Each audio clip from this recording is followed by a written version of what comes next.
Deserve mo ba? Recently, yung word na deserve ginagamit sa dalawang bagay. Una, kung may magandang nangyari sa'yo, like getting promoted, or going on a vacation, or any kind of win, people say, deserve mo yan.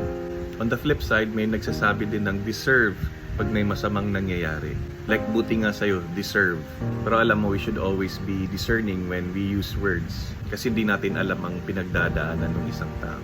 If you're about to say something negative to someone, or make a comment na negative, ipagdasal mo muna, will this help this person?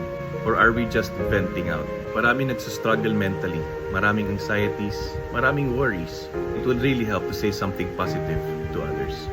Kaya here's my message to you. Whatever it is that you've accomplished today, whatever win, deserve mo yan. Kasi pinaghirapan mo.